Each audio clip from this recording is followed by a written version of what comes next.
véritablement mu am ay fecc ay façon de parler di ci ni ñuy waxee ni ñuy doxee ni ñuy solo ci ñi nga xamante ni reflété wul suñu Sénégal donc tey jii dafay am solo tey lu mel ni fête de l'indépendance ñu génnewaat li ni mel wan ko ndaw yi ñu wan ne véritablement Sénégal am na lii et puis ñi mat nañ ñu modèle ñi nga xam ne buñ ci jaaree ci li nga xam ne bëgg nañ ko muy vers la souveraineté véritablement mën nañ ci yegg. am na solo comme ni ko waxee le président Senghor waxee woon la culture elle est au début et à la fin de tout processus de tout développement donc baax nañu ñu dellu soit si repères yooyu. Tout à fait.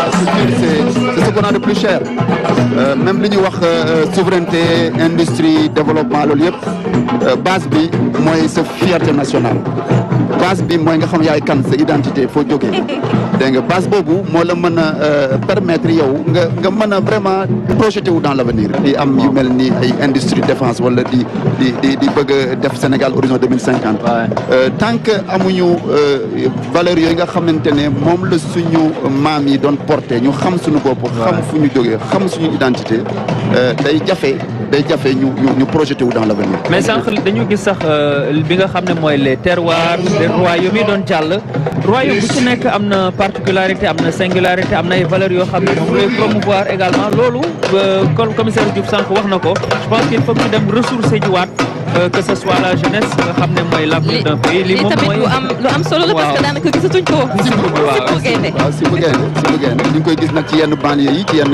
yi ci biir réew mi dañ koy def waaye effectivement bëreetul comme daan amee si ay temps daal c'est ça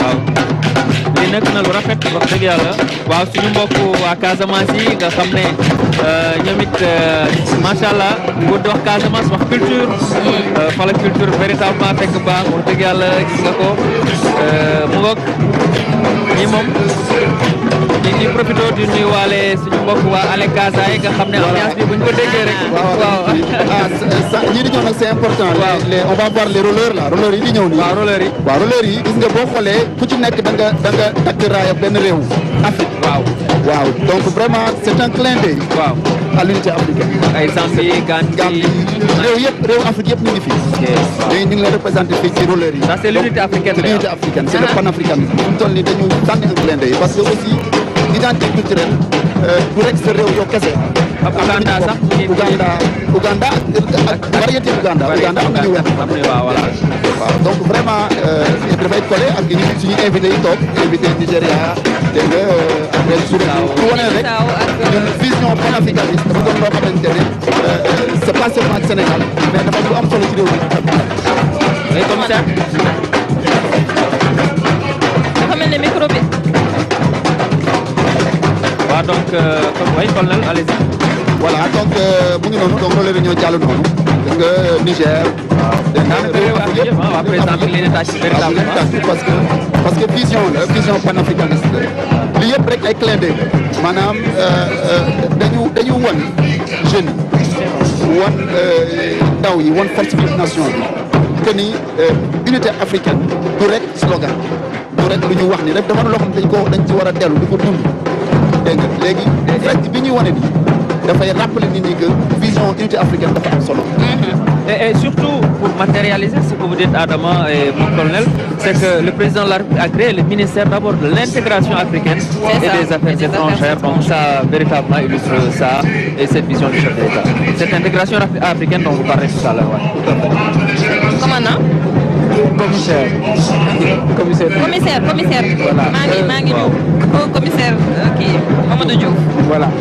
À la suite du colonel comme il disait mu am aspect bu am solo mooy intégration africaine ak unité africaine et loolu aussi dans la suite des figures véritablement yi fi jàll ñu mën ci fàttali ku mel ni Cheikh Anta Diop.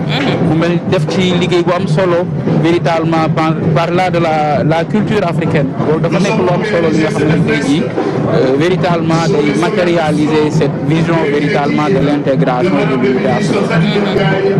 de la jeunesse et de la culture. Voilà. Tableau bu am solo bu nga xamante xamante ne nii ñuy fàttali rek ne moo nekk nouveauté bi nga xamante ne nemmeeku nañ ko ci célébration 65e anniversaire bi Cheikh Bamba Gueye. défilé bi défilé civil yi daanaka bu noppee rek si la ñuy jàll. ci défilé militaire bi nga xamante ne nii mooy tàmbali. Ouais, on a vu. Voilà, léegi nag ñu ngi jëm ci majorette Kennedy, ouais, ñoo tëj défilé civil. Kennedy, c'est toute une histoire, les majorettes de Kennedy, Oui. qui nous ont habitués à de belles prestations à chaque fête d'indépendance. Avec le lycée qui a été créé en 1961 et la troupe des majorettes en 1975, pratiquement 50 ans cette année. C'est donc un jubilé d'or, ouais, comme je le disais, pour la troupe des majorettes du lycée John Fitzgerald Kennedy.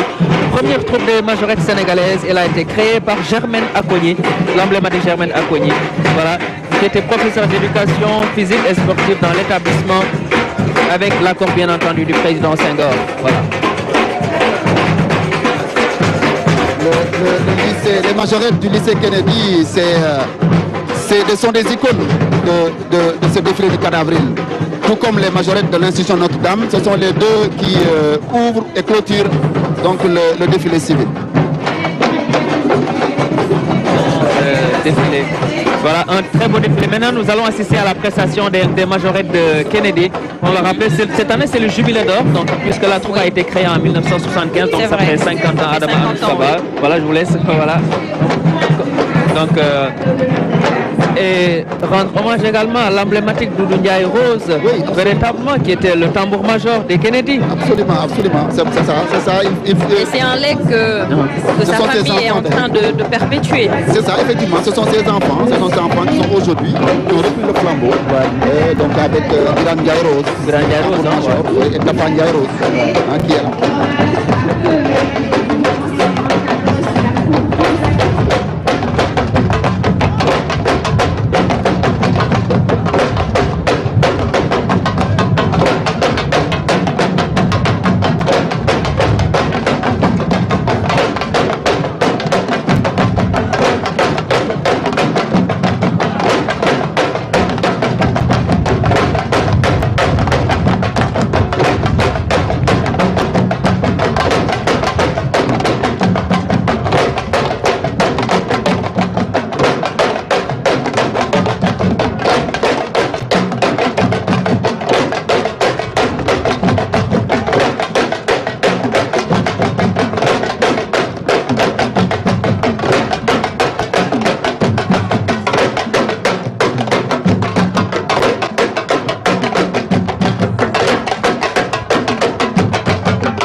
messieurs, avant la projection d'une revue navale, nous allons à présent procéder au défilé aérien commenté par le commandant Cheikh Oumar Mballo de l'armée de l'air.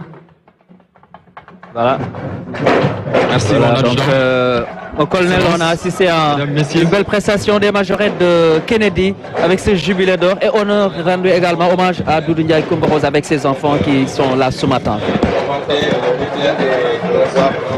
Qui ont clôturé le défilé civil.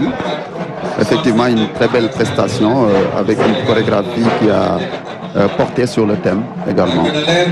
Donc là, on va passer maintenant au défilé aérien. Oui. Le défilé aérien, donc là c'est l'armée de l'air. Madame, ñi nga xamante ne ñoo yor roplaan yi ci l'armée bi. Voilà. ñoom ñooy défilé wane ñoom tamit li ñu am. Waaw, le défilé aérien. C'est important aussi ñu souligner bu ñu xoolee majorité que ça soit bu Notre-Dame ak majorette Kennedy les couleurs qu'elles ont portées, le bleu dafa am lu muy symboliser ci